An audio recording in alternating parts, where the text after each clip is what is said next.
Казакстанда биринчи жолу Бириккен Улуттар уюмунун аскери байкоочулары окутулууда. Алар үчүн өлкөнүн коргоо министрлигинин тынчтыкты сактоо операциялар борборунда пилоттук курстар өтүп жатат. Теорияда казакстандык аскер кызматкерлери эл аралык мыйзамдарды ар тараптуу үйрөнө алышат. Тактап айтканда тынчтыкты сактоо ишмердигин, офицерлердин макамын жана милдеттерин, алардын каатчылык кырдаалда иш аракеттеринин тартибин, ошондой эле жергиликтүү бийликтин өкүлдөрү, ЖМК жана жаңжалдын каршылаш тараптары менен өз ара аракеттенүүнү уюштурууну жөнгө салган документтер болуп саналат. Эске сала кетсек, буга чейин мындай аскердик машыгуу чет өлкөлөрдө гана жүргүзүлүп келген. В 3 этапа мы проводим курс.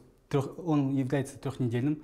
Курстарды 3 этап менен өткөрөбүз. Ал 3 жумага созулат. Биринчисинде биз тынчтыкты сактоо менен таанышууну чагылдырган БУнун негизги окуу материалдарын өткөрөбүз. Экинчи жумада биз түздөн-түз БУнун аскери байкоочуларынын ишин жөнгө салуучу атайын материалдар менен алектенебиз. Ал эми 3-чү жумада катышуучулар алган билимине ээ болуп, аны тажрыйбалык сабактарда колдонушат. Эти знания они будут, получается, прикладывать на практических занятиях. Албетте практикалык машыгуу деген да болот. Бул жерде сабактарда аскер кызматчылары алган көндүмдөрүн бекемдөөгө, катаал жерлерде жана ар кандай аба ырайынын шарттарында айдоону практикалоого, ошондой эле өз алдынча жардыруучу түзүлүштөрдү табууну жана жарадарларды эвакуациялоону үйрөнүүгө тийиш. Аскер кызматкерлери кол салуу, буктурмага кагылуу, барымтага алуу учурунда иш аракеттердин алгоритмин жөнгө сала алышат. Ал эми курстун акыркы этабында БУнун аскердик байкоочуларынын тынчтык орнотуу тапшырмаларын аткарышат. Ошентип аскер кызматкерлеринин адаттан тыш кырдаалда иш алып баруу жана татаал шарттарда байкоо жүргүзүү жөндөмдүүлүгү текшерилет.